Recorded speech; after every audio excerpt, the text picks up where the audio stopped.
이병철과 정주영, 홍하상.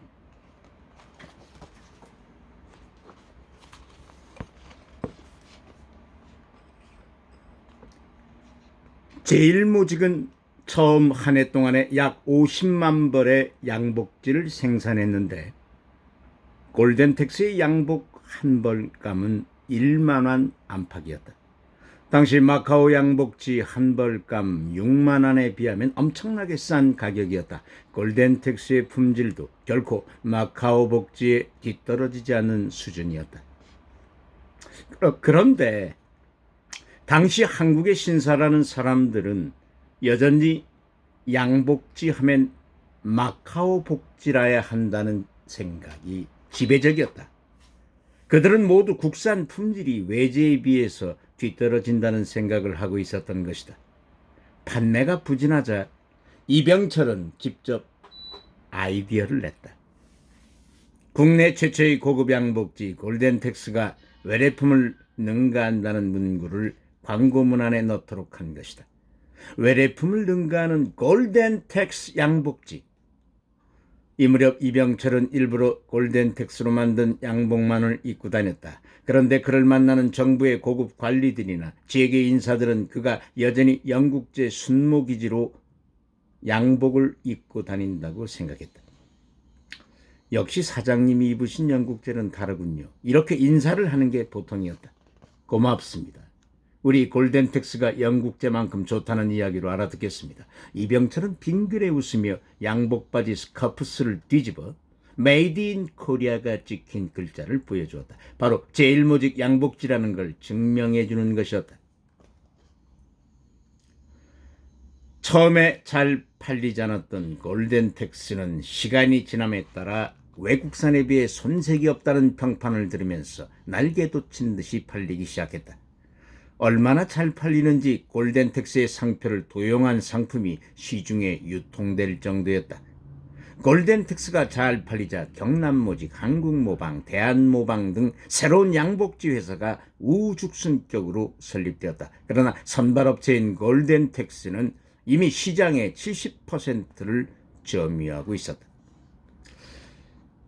제일모직은 마침내 한국 땅에서 외제 양복지를 몰아내고 국민의 생활에 새바람을 불어넣었으며 연간 250만 달러 이르는 거액의 외화를 절약하게 되었다. 이병철이 펄펄 날고 있을 무렵 정주영은 고전하고 있었다. 1954년 4월 조폐공사에서 발주한 고령교 복구공사에서 엄청난 적자가 생기는 바람에 현대건설은 생사의 기로에 서게 된다. 고령교는 대구와 거창을 잇는 다리였으나 그 당시 교각은 기초만 남아있고 상부 구조물은 물에 처박혀 있었다. 정부에서는 지리산 공비 토벌을 위해 시급히 교량을 복구해야만 됐다. 고령교 공사는 당시 정부 공사로서는 최대 규모였다. 당시의 공사 금액이 5,457만 원, 24개월 만에 공사를 끝내야 하는 토목공사였다. 이 다리 공사에서 정주영은 6,500여만 환이 넘는 적자를 보고 만다. 그 전에 설립된 제일제당의 자본금이 2천만 원이었으니 그 3배가 넘는 적자를 본 것이다. 국내 최대의 토목공사님한테 정주영은 이 다리공사에 큰 기대를 걸고 있었다. 그러나 말이 복구공사였지 거의 전파된 다리여서 차라리 새로 다리를 건설하는 편이 더 쉬울 정도였다. 결국 정주영과 현대건설은 교각을 한 개도 채 박지 못했는데 그 사이 물가는 120배나 뛰어버렸다. 엄청난 인플레이션이었다. 자금이 턱없이 부족했다. 계약은 했으나 공사를 끝내지 못했으니 대금은 당연히 나오지 않았고 인부들은 임금을 내놓으라고 아우성쳤다. 정주영은 동생 정순영이 살던 삼선동의 20평짜리 기아집을 팔도록 하고 매제 김영주가 살던 도남동 종점 근처의 20평짜리 집도 팔았다. 그래 그 밖에 임원들의 집도 팔아 모자라는 공사비에 충당했다. 그래도 돈이 모자라 자신이 운영하던 초동자동차 공장 부지까지 팔았고 덧붙여 월 18%나 되는 이자돈을 내어 그 돈으로 임금을 주고 공사대금 1억여 원을 마련했다. 결국 고령교 공사는 당초 계약 기간보다 2개월 늦게 완공되었다. 공사 대금을 다 받아봤자 그보다 더 큰 빚이 남아있었다. 공사가 끝났지만 현장에서 장비를 철수시킬 기력도 남아있지 않았다. 빚쟁이들은 아우성치고 동종업자들의 질시도 극심해졌다. 소학교밖에 안 나온 정주영이 인플레이션이 뭔지 알겠느냐. 정주영은 이제 끝났다는 등의 비난이 쏟아졌다.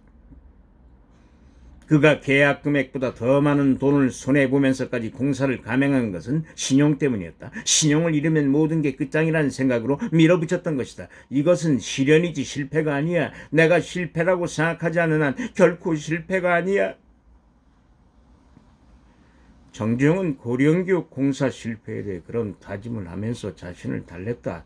실패를 그대로 인정하는 사람은 모든 것을 잃는다. 그러나 실패의 뿌리를 끝까지 붙들고 재기의 기회가 오기를 기다리는 사람에게는 희망이 있지. 정주영은 책은담에 나오는 득의 지시, 편생실의 집이랄 즉 뜻을 이룰 때 실패의 뿌리가 생긴다는 의미의 글귀를 좋아한다.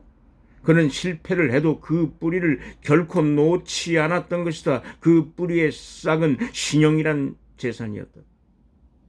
오늘날 현대건설 사옥에는 다음과 같은 휘호가 걸려있다.